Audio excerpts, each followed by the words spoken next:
Hidup mahasiswa, hidup rakyat Indonesia. Assalamualaikum warahmatullahi wabarakatuh.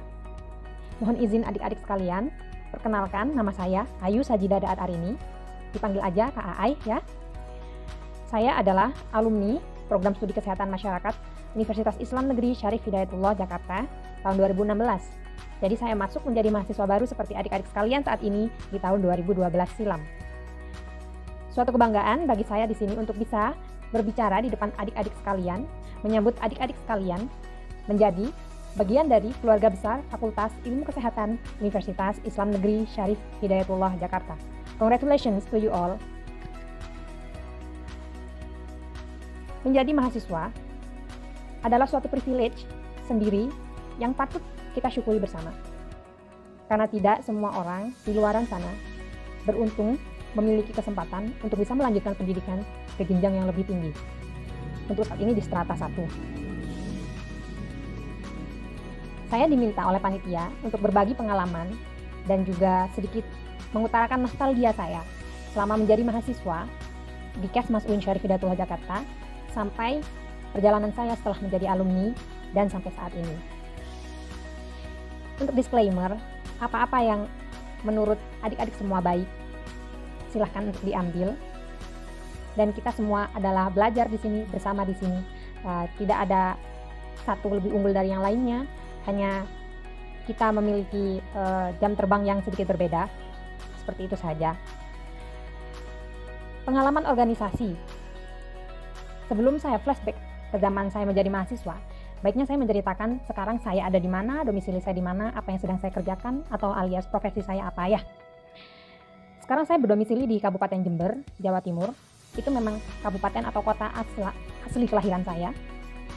Jadi dulu saya adalah orang kampung dari Kabupaten Nun Jauh di sana, bertekad bulat untuk bisa kuliah di ibu kota, walaupun sebenarnya pinggiran ibu kota ya ternyata, untuk bisa menimba ilmu di sana dan mengembangkan sayap relasi. Jadi saya tuh berpikiran ketika saya hanya berkuliah di kota-kota di dekat dengan domisili saya, itu rasanya seperti pindah genteng saja dari sekolah SMA saya gitu. Berpikirnya seperti itu dulu saya. Jadi saya harus bisa keluar dari zona nyaman dan lebih memperluas relasi saya. Berani mengambil risiko, berani mengambil konsekuensi untuk jauh dari keluarga, jauh sekali, dan belajar hidup mandiri. Walaupun sebenarnya saya sudah belajar hidup mandiri sejak keluar dari sekolah dasar. Saya sudah di pesantren sejak MTS, MAN, dan di kuliah pun saya juga tinggal di pesantren mahasiswa di Sabilus Salam di Cempaka Putih Ciputat.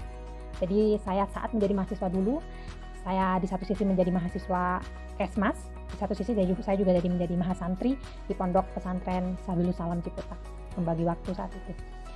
Oke, saat ini saya bekerja sebagai aparatur sipil negara dengan profesi penyuluh keluarga berencana di bawah instansi Badan Kependudukan dan Keluarga Berencana Nasional atau BKKBN Indonesia. Ya, jadi saya bekerja sebagai penyuluh keluarga berencana. Jadi sasaran kerja saya adalah masyarakat di lini lapangan, di ujung tombak di lapangan.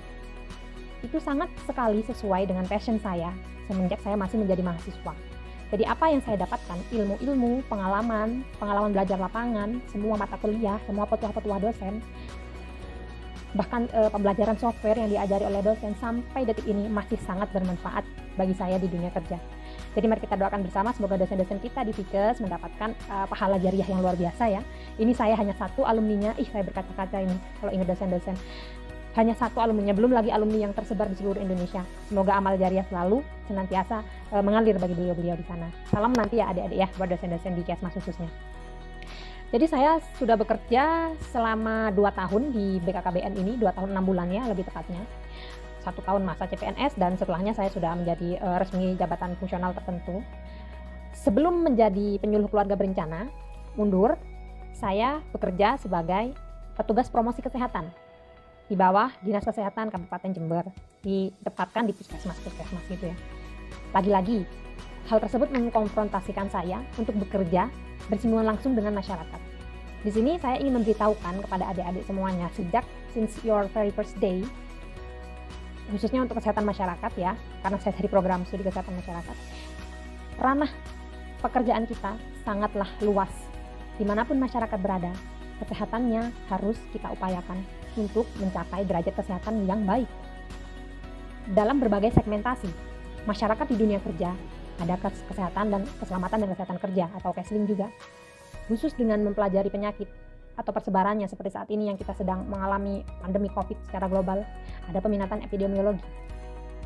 Khusus kepada masalah gizi masyarakat dan peningkatannya, dan di depan PR kita bersama untuk menurunkan angka stunting di Indonesia, ada gizi masyarakat. Seperti itu. Jadi saya di sini ingin mengajak adik-adik mahasiswa baru untuk memiliki titik pijak dengan pola pikir yang terbuka. Sebagai mahasiswa, dari saya, pengalaman berbagi saya, jadilah insan yang mulai belajar berpikir kritis, tetapi mau membuka banyak sumber informasi. Jadi tidak hanya tertutup oleh satu informasi, kita pinter-pinter untuk melihat sisi informasi lain. Jadi kita memiliki wawasan yang luas seperti itu ya, mahasiswa memang harusnya seperti itu untuk melihat fenomena yang terjadi saat ini. Itu tadi pesan saya selama adik-adik menjadi mahasiswa, transformasikan diri kalian. Yang pertama, jadilah berpijak, menjadi insan yang mulai berpikir kritis dan berpikiran terbuka. Mahasiswa nomor 2 juga dituntut untuk peka terhadap keadaan lingkungan sosial. Jadi mahasiswa bisa menjadi salah satu pilar penyampai informasi atau penyampai suara masyarakat kepada pemerintah. Mahasiswa di posisinya yang menurut saya itu privilege, bisa mempelajari dengan keilmuannya masing-masing ya, background keilmuannya masing-masing, apa yang menjadi concern di bidang ilmunya masing-masing, dan kita coba kaji keadaan-keadaan sosial yang terjadi di sekeliling kita. Jadi mahasiswa yang dituntut untuk peka sosial. Arahnya kemana saya berbicara? Jadilah mahasiswa yang tidak hanya datang di kampus, mengikuti perkuliahan, mengikuti ujian atau mungkin lalu pulang kembali, besoknya seperti itu lagi, tanpa ada nilai yang bisa meningkatkan skill dan intrapersonal teman-teman dan adik-adik semuanya gitu.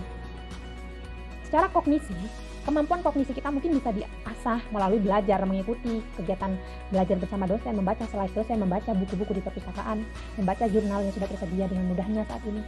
Tetapi mengasah skill kita, bagaimana kita berkemampuan untuk melakukan advokasi, bagaimana kita memiliki kemampuan untuk melakukan komunikasi, bagaimana kita memiliki kemampuan untuk melakukan lobby-lobby, atau bagaimana bekerja sama dengan berbagai lintas sektor ya, dari sektor formal, informal, NGO, tokoh masyarakat, tokoh kunci dalam suatu masyarakat, semua bisa dipelajari dengan belajar berorganisasi.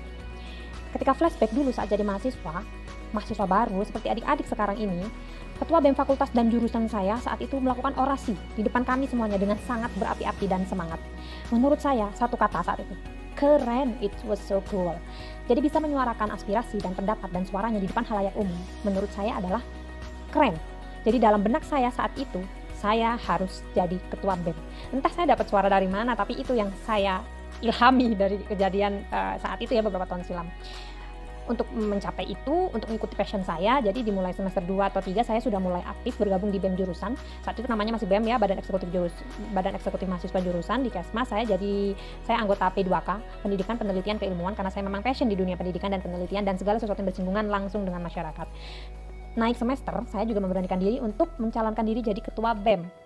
Dan finally di tahun 2014-15 mungkin masa periode itu saya terpilih menjadi wanita pertama sebagai ketua BEM HMPS jurusan. Jadi setelah itu bertransformasi namanya menjadi himpunan mahasiswa program studi jurusan. Gitu. Jadi ya saya mewujudkan mimpi saya sejak hari pertama jadi maba itu. Jadi saya kesampaian jadi ketua BEM jurusan saat itu ya. Ketua BEM wanita pertama lagi. Jadi saya hanya ingin membawa nilai equality gender gitu. Itu pesan saya kepada adik-adik, berorganisasilah. Lalu apa yang membedakan lulusan UIN dengan kampus-kampus lain seperti itu ya? Menurut saya, satu hal yang selalu saya ingat, dari hari saya di mana saya di wisuda, saat itu wisudawan diminta untuk membaca seperti ikrar wisuda atau ikrar alumni kalau tidak salah. Saya tidak paham atau lupa redaksinya, tapi intinya dimanapun kita berada, kita diminta untuk memegang teguh nilai keislaman, menjadi pendakwah di bidang masing-masing. Entah itu adik-adik nanti lulus menjadi dokter, apoteker, nurse atau perawat, atau kesmas seperti saya, mengabdi di masyarakat. Segala pondasi dasarnya itu nanti dikembalikan kepada kebaikan, berdasarkan kepada agama Islam. Karena Kata Allah, wa ta'awanu 'alal birri wat taqwa, bertolong-menolonglah kalian dalam kebaikan dan ketakwaan. Itu yang selalu saya pegang sampai saat ini, dimanapun dan kapanpun, apapun yang saya kerjakan. Itu pesan terakhir, motivasi pada adik-adik sekalian dalam menghadapi dunia kalian ke depan yang pasti akan sangat menyenangkan dan menantang. 1, jangan cepat puas. Ketika teman-teman sudah berhasil menjadi mahasiswa, don't stop here. Jangan puas dengan satu pencapaian. Jadilah manusia yang ingin memanfaatkan potensi yang Tuhan beri dengan selalu mencoba apa-apa yang datang di depan kita. Manfaatkan semuanya, jadikan semuanya menjadi opportunity yang baik. Yang kedua, optimis ya teman-teman. Mungkin susah, mungkin seperti saya dulu, susah suka dukanya jadi mahasiswa rantau, jauh dari orang tua, harus hidup mandiri, susah, kangen dan sebagainya. Tapi jangan lupa, God doesn't mention it once, but God mention it twice. Fa inna ma'al usri yusra, inna ma'al usri yusra. Setelah kesulitan pasti akan ada kemudahan. Makanya jangan pesimis tapi optimis dalam menghadapi segala sesuatu yang ada di depan kita. Karena kita tidak pernah tahu Tuhan akan kasih apa setelah itu, kebaikan apa setelah itu. Mungkin hanya itu yang bisa saya sharingkan kepada adik-adik seputar pengalaman saya selama menjadi mahasiswa sampai sekarang saya bisa bekerja saat ini. Mohon doanya juga, saya sedang bersiap-siap untuk melanjutkan ke jenjang pendidikan selanjutnya. Semoga diberi kelancaran dan kesehatan kepada adik-adik semuanya, kepada panitia juga. Semangat panitia, terima kasih sudah memfasilitasi adik-adik untuk bertemu dengan saya dan alumni-alumni yang hebat lainnya virtually ya, karena sekarang pandemi seperti ini. Selamat menjadi mahasiswa, semangat belajar, hidup mahasiswa, hidup rakyat Indonesia.